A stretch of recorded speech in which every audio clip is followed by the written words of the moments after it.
안녕하세요. 저는 다원수학에서 고1반을 맡게 된 이철균 선생님입니다. 자, 제가 이 영상을 찍게 된 이유는 고등학교 1학년 친구들 내신 대비 수업이 어떻게 진행되는지 설명을 드리기 위해서 영상을 촬영하게 됐고요. 자, 영상 들어가기 전에 이거는 이제 재미삼아 제 설명도 드릴 겸 해서 자료를 조금 올려봤어요. 이게 왜냐면 어머니들께서 아직 제가 어떤 선생님인지 믿고 맡겨도 될 만한 선생님인지가 좀 궁금하시고 저에 대해서 아직 모르시기 때문에 저에 대한 내용을 어떻게 보여드리면 가장 좋을까라고 생각을 해서 이 카톡 자료를 캡처해서 보여드리게 됐어요. 이게 제가 여기서 말씀드리고 싶은 얘기가 두 가지가 있는데, 첫 번째가 저 선생님 믿고 맡길 만한 실력 있는 선생님이다 라고 보여드리고 싶은 게 이제 작년에 저랑 같이 공부한 친구들의 합격 통지서예요. 그래서 이쪽에는 뭐 의대, 저쪽 친구도 의대, 여기는 가운데 공사 친구 막 이렇게 해서 붙은 친구들이 있어서 그런 저 선생님 믿고 맡길 만한 실력 있는 선생님인가 보다 라는 걸 보여드리기 위해서 첫 번째로 올리게 됐고요. 두 번째 이유는 제가 학생들하고 좀 이렇게 가깝게 지내는 선생님이다 라는 걸 조금 말씀드리고 싶었어요. 저는 수업을 하다 보면 학생들이 저랑 좀 가까워져야 저한테 질문하는데 부담을 안 느낀다고 생각하는 선생님 중 한 명이기 때문에, 그래서 저는 학생들이랑 가깝게 지내려고 많이 노력을 하는 편이에요. 그래서 이제 이런 선생님이다 라고 보여드리려고 잠깐 올려놓은 거고요. 그럼 이제 저희 고1 1반 수업에 대해서 설명을 드리도록 하겠습니다. 자, 저희 고1 1반이 진행되는 건 연합 고1 1반은 수요일 6시부터 10시까지고 토요일 날 1시 반부터 5시 반까지 이렇게 수업이 이루어져 있어요. 정규 수업이. 그래서 이 정규 수업에서 진행되는 내용은 뭐 어느 학교에 특정하게 맞춰진 내신 대비 수업을 하는 게 아니라 이제 전반적으로 그냥 그 학교 통틀어 내신 대비를 준비한다고 생각하시면 돼요. 학교들을 합쳐서. 이제 말 그대로 연합된 반이어서 그냥 내신 대비를 어느 학교에 특화된 반은 아니다 라고 생각하시면 좋을 것 같고요. 그 고1반 내신 대비 반은 그래서 문제를 기본부터 심화까지 다 다룰 거예요. 모든 문제를 다 다루면서 이제 그 문제풀이 위주의 수업이 되겠죠. 내신 대비다 보니까 이 문제풀이라는 게 저 뒤에서 좀 더 자세히 설명을 드릴 건데, 문제풀이라는 게 이 문제는 어떤 방법으로 풀 것인지 제가 정석적인 방법하고 객관식 풀이법 이런 거에서 뭐 시간 줄이는 방법이나 이런 부분에 대해서 많이 설명을 하게 될 거예요.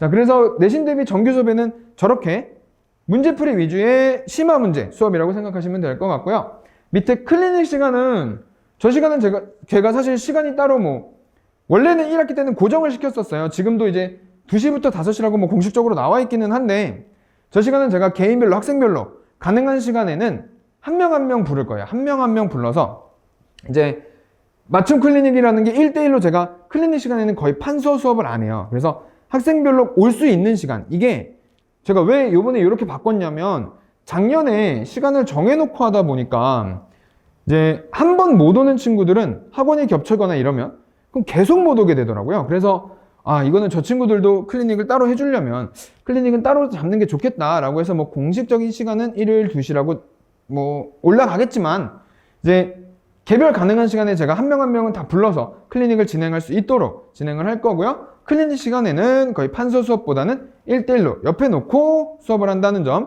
알아주시면 될 것 같습니다. 자, 그러면 이게 이제 저희 고1반 커리큘럼인데, 고1반 커리큘럼은 당연히 1학기에는 수학 상해 내신 대비에 올인을 할 거예요.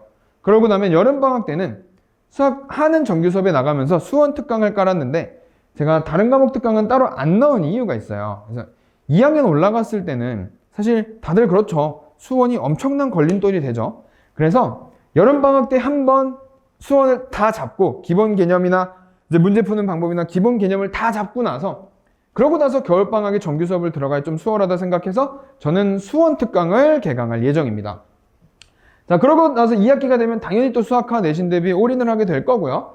이제 겨울방학이 되게 되면 연합반 친구들 같은 경우에는 당연히 수원은 정규 수업이고 수투는 무조건 특강이 개설이 될 거고요. 그 다음 밑에는 이제 미적, 확통, 기하, 미학기 중에서 이제 필요한 부분, 저는 기하를 해야 돼요, 저는 미적을 해야 돼요, 저는 확통을 해야 돼요 라면 필요한 부분에 대한 수업을 진행하게 될 것 같습니다. 자, 이렇게 해서 저희 1년치 커리큘럼이었고요.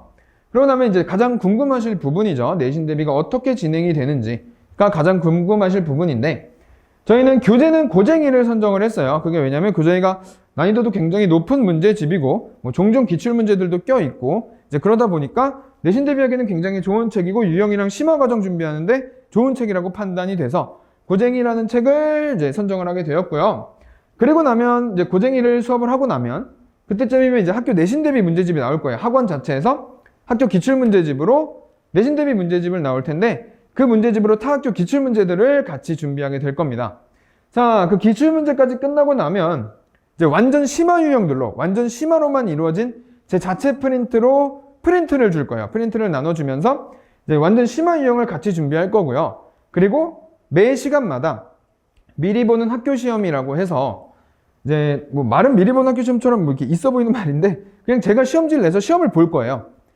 근데 학교 시험이랑 똑같이 50분 딱 주고서 학교 시험 난이도에 맞춰서 시험을 볼 거라서 그래서 미리 보는 학교 시험이라는 이름을 붙여봤어요, 제가. 이제 미리 보는 학교 시험이라는 건 학교 시험처럼 똑같은 분위기에서 뭐 인원이 그렇게 많진 않겠지만 시간 딱 정해진 분위기에서 내가 시간 배분을 어떻게 해야 되는지 이런 걸 미리 연습하는 그러한 시험이라고 보시면 될 것 같아요. 그래서 매번 시험을 볼 거고 이거는 볼 때마다 결과는 제가 따로 매번 전화 드리진 않겠지만 몇 개씩 한 3-4개씩 묶어서 요즘에는 요 정도 보고 있어요 라고 전화 상담으로 드리지 않을까 생각이 됩니다.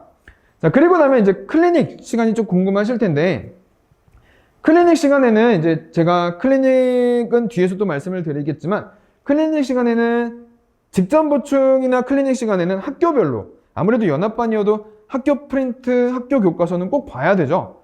그러다 보니까 그 시간에 갖고 와서 제가 1대1로 봐줄 수 있는 시간이다 보니까 그 시간에 이제 가장 학교의 시험에 가까운 그런 걸 보게 되겠죠. 그게 학교 교과서랑 프린트인데 그 부분에 대해서 모르는 거 개별 질문하고 한 번씩 다 풀고 이제 다음 클리닉 와서 또 풀고 이제 클리닉 시간에는 학교별 위주의 준비가 된다고 생각하시면 될 것 같아요.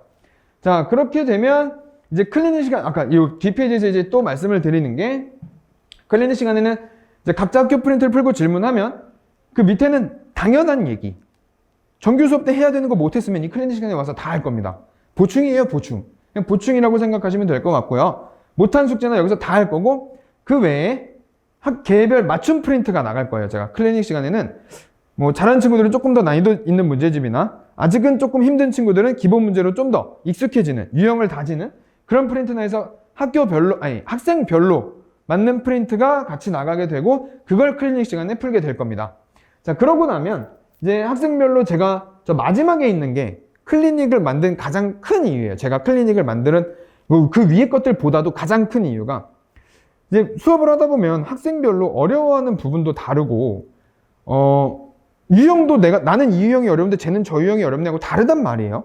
이제 그러다 보니까 그 부분을 제가 1대1로 메꿔주고 싶어서 만든 게 이 클리닉이에요.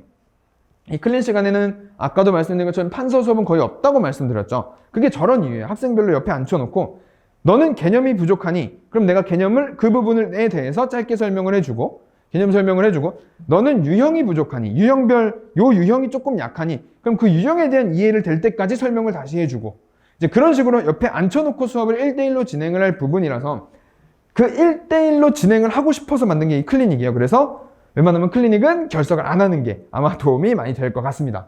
자, 그렇게 해서 클리닉이 진행이 되고 나면 저희 내신 대비 수업에 대한 설명은 끝이 나는데 이제 어머니들께서 많이 물어보시는 질문들이 있어요. 그래서 제가 영상마다 마지막에 꼭 들어가는 건데 이제 제 기본 강의랑 실력 강의가 어떻게 이루어지는지 좀 말씀을 드리려고 해요. 근데 이 기본 강의 같은 경우는 지금 당장 내신 대비 수업은 아니고요. 이 수업은 방학 때 특강 위주의 수업이라고 보시면 될 것 같아요. 처음 듣거나 선행하는 친구들에 대한 수업인데 저는 기본 개념을 굉장히 강조하는 선생님 중에 한 명이에요. 이제 그러다 보니까 기본 개념을 확실하게 제가 처음부터 끝까지 증명 다 해가면서 막 예시 문제 풀어주고 이게 이런 얘기였어 알겠니? 그래서 다 해줄 겁니다. 하나하나. 예시를 제가 막 자세히 증명까지 다 해가고 공식이 이렇게 되는 걸 유도까지 다 해주면서 그렇게 진행되는 게 기본 강의예요. 그래서 저는 기본 개념을 그만큼 중요시하는 선생님이고 그 다음에 해주는 게 그 기본 정의나 공식들이 암기가 됐으면 이제 문제를 좀 제가 읽는 법에 대해서 많이 물어봐요. 아이들한테. 야, 우리 얘들아 이건 이렇게 읽는 거야 라고 해주고 우리 어떻게 읽기로 했지? 대답하고 문제 읽는 법에 대해서 설명을 많이 합니다. 제가 아이들한테 하는 얘기인데 똑같이 영어랑 똑같이 수학도 숫자를 한글로 해석하는 과목이라고 문제는 해석이 돼야 된다고 막 맨날 얘기를 해주는데 그게 이제 문제를 똑바로 안 읽으면 식을 못 써요. 못 쓰기 시작하기 때문에 문제를 똑바로 읽는 방법에 대해서 설명을 많이 하게 되고요. 강조를 하는 부분이 저 세 번째예요. 그러면 어쨌든 문제를 읽고 뭐하고 해도 식을 써야 뭐가 풀릴 거 아니에요. 정답을 내려면. 그러면 제가 그 식을 쓰면서 아이들이 질문을 갖고 오면 너 이 식 왜 썼니? 라고 계속 물어봐요. 항상. 대답을 해서 친구야 이거 뭐지? 이거 대답을 하면 왜 그럴까? 라고 항상 물어봐요. 그 식을 부른 이유가 뭐야? 라고 물어보는데 제가 아이들한테 항상 하는 이유가 너희들의 식과 풀이나 대답에는 항상 타당한 이유랑 근거가 있어야 된다고 얘기를 하는데요. 이제 그 근거가 사실은 저 기본 개념에서 오는 거죠. 내가 이 풀이를 왜 썼는지, 다음에 뭘 하기 위해서 이런 풀이를 썼는지, 이게 정석적인 방법으로 넘어간다면 어떤 개념이 적용된 건지, 무슨 개념 때문에 이렇게 문제를 시작을 했는지, 이런 부분에 대해서 굉장히 많이 얘기를 하는 수업이라고 보시면 될 것 같아요. 그럼 마지막에 써 있는 건 이제 식의 이유가 붙으면 아이들이 자신감이 생겨요. 내가 왜 썼는지를 아니까. 이 식을 왜 썼는지, 내가 왜 이렇게 풀었는지를 아니까. 그럼 그때부터 이제 저한테 토도 달아요. 선생님, 저 이러니까 이런 게 맞는 거 아니에요? 라고 막 토 달기도 시작해요. 이제 그러다 보면 이제 자신감이 생기는 거거든요. 그래서 제가 주로 하는 수업이 저 식의 이유를 다는 수업이라고 생각하시면 될 것 같아요. 자, 그러면 이제 저의 실력 강의는 요게 내신 대비 수업 때 하는 내용인데, 저는 어떤 반을 들어가도 개념 설명을 안 하고 넘어가는 반은 없습니다. 그래서 실력 강의도 개념을 들은 친구들이지만 마지막으로 간단하게 이제는 증명 안 해요. 증명 안 하고 뭐 예제 풀어주고 이런 거 없어요. 그냥 이런 내용이었지, 정의가 이런 거였어, 우리 이런 공식 기억나? 이거 이렇게 그냥 유도 이렇게 조금 하는 거였어 라고 하고 간단하게 안에 있는 거 끄집어내는 거죠. 그러고서 넘어가고, 요 수업의 주는 아이들의 질문 받는 게 주인 그런 수업이에요. 문제를 풀고 심화 문제를 막 주고 질문을 하면 제가 이 심화 문제를 처음에는 정석적인 풀이법을 우리가 하던 대로 막 풀어줄 거예요. 하던 대로 막 문제를 풀어주다가 이렇게 하는 거야. 근데 봐봐 하고 옆에 선 쫙 긋고 그 옆에다가 똑같이 해줄 거예요. 정의를 이용해서. 야, 그럼 이거 정의를 따지면 이런 말 아니야? 라고 해서 정의를 이용해서 막 세네 줄 만에 쏙 끝내주고, 이런 풀이들을 굉장히 많이 알려주는 수업이에요. 풀이법을 여러 가지로 해서. 그래야 그 밑에 보면 서술형하고 그 객관식이 풀이가 달라집니다. 객관식에서 시간 단축을 해야 되니까 누가 내 풀이를 보는 것도 아니고 선행 막 써도 되잖아요. 이제 그러다 보니까 서술형은 정확하게 내가 여기 배운 내용에서 의도하는 대로 풀었었다면 여기 선 쫙 긋고 객관식은 이렇게 푸는 거야. 또한 선행을 한 친구들이라면 그 선행을 한 부분에 한해서는 최대한 많이 이용해서 우리 이거는 수투에서 이런 내용이었잖아. 그럼 훨씬 빨리 끝나네? 이런 식으로 문제를 푸는 풀이법 위주의 수업을 실력 강의라고 보시면 될 것 같습니다. 자, 그럼 이렇게까지 하면 저의 강의에 대한 설명도 끝이 나게 됐어요. 그래서 저도 이제 앞으로 고1 학생들을 위하여 내신 대비 준비 열심히 할 테니까 학생들도 제 수업에서 만날 수 있었으면 좋겠습니다. 네, 감사합니다. 이철균이었습니다.